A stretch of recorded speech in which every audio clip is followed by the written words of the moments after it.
नमस्कार, मैं हूं मोहित। आप देख रहे हैं टीवी 9। राजनीति में दल बदलने का खेल जो है बहुत पुराना है। नेता जो है दल बदलते हैं, एक पार्टी से दूसरे पार्टी में जाते हैं। मगर पूर्णिया में जो अभी राजनीति समीकरण जो बन रहा है उसमें बड़ी ही दिलचस्प कल से जो है एक फोटो वायरल हो रहा है, जिसमें कि संतोष कुशवाहा जो पूर्व सांसद हैं पूर्णिया के, इसके अलावा अभी वर्तमान में जो सांसद है पप्पू यादव और बीमा भारती, इन सभी का गठजोड़ जो है अब वो सामने आ रहा है। आपको बता दें कि जो पिछले लोकसभा चुनाव में संतोष कुशवाहा, पप्पू यादव और बीमा भारती एक दूसरे के खिलाफ ताल ठोक चुके हैं। संतोष कुशवाहा जहां जदयू के उम्मीदवार थे, वहीं जो है बीमा भारती आरजेडी के उम्मीदवार थी, वहीं निर्दलीय के रूप में पप्पू यादव थे। तीनों एक दूसरे पर जो है आरोप प्रत्यारोप उस समय लगा रहे थे। मगर आज जो समीकरण बिहार में बना है उसके तहत जो है महागठबंधन में तीनों दल शामिल है। आरजेडी से उम्मीदवार जो बीमा भारती है रुपौली से, वहीं आरजेडी से संतोष कुशवाहा धमदाहा से उम्मीदवार हैं, और पूर्णिया के जो सांसद है पप्पू यादव वो कांग्रेस को समर्थन दे रहे हैं। एक तरह से जो है ये महागठबंधन में तीनों प्रत्याशी आ गए हैं। अभी जो वर्तमान में एक वीडियो वायरल हो रहा है जिसमें पप्पू यादव मंच से ये कह रहे हैं कि उनके लिए जो है रुपौली और धमदाहा सीट मायने रखता है, मगर साथ में उन्होंने एक और लाइन जोड़ दिया कि उनके लिए 3 सीट मायने नहीं रखता है। पहले ये वीडियो देखें, फिर इनके इसके बारे में क्या कहानी है वो आपको बताते हैं। हर परिस्थिति में धमदाहा और हर परिस्थिति में जितनी कुर्बानी देनी होगी मैं दूंगा, लेकिन मुझे धमदाहा और रुपौली भी दोनों सीट चाहिए। मैं अपने को खत्म कर सकता हूं, लेकिन मैं अपने समाज को खत्म नहीं कर सकता। हो सकता है मेरे साथ कल धोखा हो सकता है कल मेरे साथ कोई गद्दारी करे, लेकिन मेरा समाज जिंदा रहे। व्यक्ति के साथ गद्दारी हो सकती है, हम मर सकते हैं, लेकिन हम आने वाले अपनी पीढ़ियों को गंदा नहीं होने।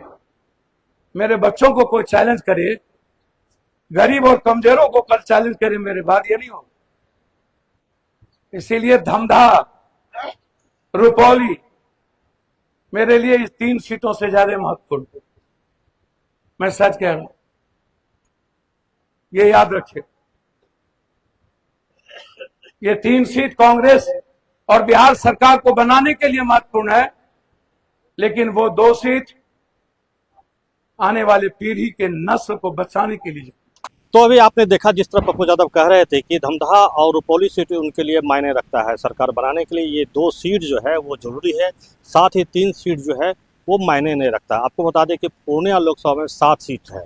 अगर पप्पू यादव 60 सीट के बारे में बोलते तो कुछ बात बनती, मगर उन्होंने 3 सीट की ओर इशारा किया। ये 3 सीट जो है पूर्णिया सदर है, कस्बा है और बनमनखी का क्षेत्र है। अभी वर्तमान में जो है पूर्णिया से कांग्रेस के उम्मीदवार जो है जितेंद्र यादव है, वहीं जो है कस्बा से जो है इरफान प्रमुख जो है इरफान आलम वो कांग्रेस के उम्मीदवार हैं। वही जो है बनमनखी में जो है देवनारायण रजक जो है वो कांग्रेस के उम्मीदवार हैं। मगर उन्होंने जो बात कही है पप्पू यादव ने कि हो सकता है आने वाले भविष्य में जो है उनके साथ धोखा हो सकता है और वे अपने जनता को नहीं छोड़ सकते हैं। इस बयान का क्या मायने रखा जाए? इस बयान का मतलब यही होता है कि वो पूर्णिया, कस्बा और बनमनखी सीट को उतना वैल्यू नहीं दे रहे हैं।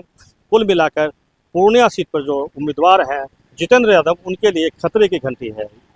आपको बता दें कि जितेंद्र यादव लोकसभा चुनाव में पप्पू यादव का पूर्ण रूप से समर्थन किए थे, मगर इस विधानसभा चुनाव में वे जो है एक नए उम्मीदवार को लेकर घूम रहे थे, जिसका नाम जो है दिवाकर यादव था। दिवाकर यादव उनके साथ लगातार जो है टिकट के दौर में शामिल रहे थे। पप्पू यादव चाह रहे थे कि दिवाकर यादव को टिकट मिले। अंततः जो है जितेंद्र यादव को जो है पूर्णिया सदर विधानसभा सीट से जो है टिकट मिला। ऐसा माना जा रहा था कि बीच में जो है जितेंद्र यादव और पप्पू यादव में जो है 36 का आंकड़ा हो गया था और दोनों एक दूसरे के विरोधी हो गए थे। मगर जिस तरह का बयान जो है पप्पू यादव ने दिया है, इससे लगता है कि अंदर खाने में जो पप्पू यादव के अंदर खाने में कुछ और खिचड़ी पकड़ी है। आपको बता दें कि जो यादव समुदाय से जो है जितेंद्र यादव भी आते हैं और यादव समुदाय से पप्पू यादव भी आते हैं। पप्पू यादव की राजनीति जो है पूर्णिया में सांसद के रूप में वे यहाँ अपने आप को स्थापित कर चुके हैं, मगर आने वाले भविष्य में वो अपने बेटे को भी कस्बा विधानसभा से लड़ाना चाह रहे हैं। इसलिए एक तरफ से उनका इशारा कस्बा विधानसभा की तरफ भी था।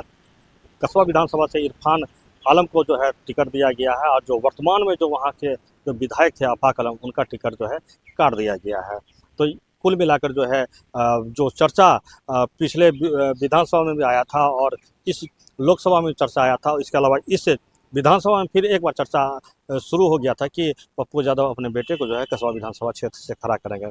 तो कहीं न कहीं लग रहा है कि ये जो समीकरण जो बैठाया जा रहा है वो अगले 5 साल के लिए समीकरण बैठाया जा रहा है, जिस पे जो है बनमनखी, पूर्णिया और कसबा सीट को पप्पू यादव अपने हाथ से किसी भी सूरत में जो है वो खोना नहीं चाहते हैं। यही वजह है कि वो इस सीट पर जो है, उनके बयान का मतलब है कि इस सीट पर जो है उनका ध्यान नहीं देंगे और उनका फोकस जो है धमदाहा सीट पे होगा। वहीं जब पूर्णिया में मैं महागठबंधन के जो जिला अध्यक्ष हैं उनसे जब हमने बात की तो कांग्रेस के जिला अध्यक्ष का कहना है कि नहीं, पप्पू यादव जो है सभी 6 विधानसभा सीट पर उनका नज़र है, सभी के लिए वो प्रचार प्रसार करेंगे और सभी सीट को एक समान देखेंगे। मगर उन्होंने एक बात कहा है कि पूर्णिया में हमारा बड़ा भाई जो है राजद है। वो बार बार बोला है 7 सीट मेरे लिए महत्वपूर्ण है और 7 सीट पर वो काम करेंगे। पहले भी ये सब मुद्दा पर बात हो चुका है। 7 विधानसभा जाएंगे जहां जहां जिनको आवश्यकता होगा हमारे गठबंधन में जो हैं, और उसके बाद बाहरी जो भी लीडर हैं जिनको जहां जरूरत होगा वो बुला के ले जाएंगे और प्रचार करेंगे। ऐसा थोड़े है कि जो 2 ही विधानसभा उनके लिए काम करेगा और 6 विधानसभा 5 विधानसभा बाहर रहेगा। तो कहीं न कहीं ये लग रहा है कि बिहार में जिस तरह जो है राजनीतिक समीकरण बदला है, जिस तरह से अल्लावरू जो है, कृष्णा अल्लावरू जो बिहार कांग्रेस के प्रभारी हैं, जिस तरह से आरजेडी को पीछे करके कांग्रेस को जो है आगे करके सीट लेने के मामले में वे आगे बढ़ रहे थे, और जो मतभेद जो कांग्रेस का और आरजेडी का चल रहा था जिस तरह से वहाँ ख़त्म हुआ और आरजेडी को जो है बड़े भाई के रूप में प्रोजेक्ट किया गया और तेजस्वी यादव को जो मुख्यमंत्री के रूप में प्रोजेक्ट किया गया, तो कहीं न कहीं लगता है ये राजनीति दबाव की राजनीति जो है वो पूर्णिया तक है। क्योंकि अभी हाल में अभी जब चुनाव है तो 2 दिन पहले जो है यहाँ के जो जिलाध्यक्ष है राजद के, उनको जो है बदल दिया गया। मिथिलेश दास यहाँ के राजद के जिलाध्यक्ष हैं, उनको बदल कर जो पूर्व विधायक है दिलीप यादव, उनको यहाँ से आरजेडी का जिलाध्यक्ष बनाया गया। अब जो है उन्होंने पूरी तरह से जो है ये चुनाव की कमान संभाल ली है। यानी कि तेजस्वी यादव किसी भी सूरत में पूर्णिया का जो सीट है धमदाहा और रुपौली, उनको जो है खोना नहीं चाहते हैं। किसी भी सूरत में ये दोनों सीट उनको चाहिए ही चाहिए। कुल मिलाकर जो पेच जो फंसा हुआ है वो सदर विधानसभा सीट पर, कसबा पे और जो है बनमनखी पर। कुल मिलाकर जो है जिस तरह से कांग्रेस और आरजेडी का जो समीकरण यहाँ पर पूर्णिया में जो बैठ रहा है, जिस तरह से पूरी तरह से कांग्रेस समर्पित कर दिया है अपने आप को राजद की ओर, तो कहीं न कहीं लगता है कि अंदर खाने में जो है यहाँ पर जो है पप्पू यादव पर भी दबाव है कि उनको 2 सीट को जिताना है, धमदाहा और रुपौली। बाकी ये 3 सीट जो है उनके लिए जो है मायने नहीं रखता। जो उन्होंने भाषण दिया है बड़े मन से, इसका यही मायने निकाला जा सकता है कि पूर्णिया सदर विधानसभा सीट पर जितेंद्र यादव जो कांग्रेस के प्रत्याशी है, उनका जो है अंदरूनी खाने में जो पप्पू यादव से पटरी नहीं खा रही है, वही जो है अपने बेटे के लिए जो है पप्पू यादव कसबा सीट को किसी तरह रिजर्व रखना चाहते हैं। क्योंकि अगर वहाँ से मान के चलिए कोई अगर जीत जाता है तो फिर आगे जो है पप्पू यादव के लिए भी वहाँ पर अपना कोई प्रत्याशी जो है खड़ा करना मुश्किल होगा। वहीं जो सबसे ज़्यादा लोकसभा चुनाव में अगर कहीं से वोट मिला था तो वो बनमनखी विधानसभा है। बनमनखी विधानसभा में भी जो है आरजेडी जो है वहाँ टिकट से आ रही थी, मगर आरजेडी को टिकट काट के जो है कांग्रेस को दिया गया। कांग्रेस के देवनारायण राजा के बिल्कुल वहाँ के लिए जो है आरजेडी के लिए प्रचार कर रहे थे, आरजेडी का टिकट चाह रहे थे, मगर अंततः उनको जो है कांग्रेस का सिंबल से टिकट मिल गया और कांग्रेस के सिंबल से वो चुनाव वहाँ लड़ रहे हैं।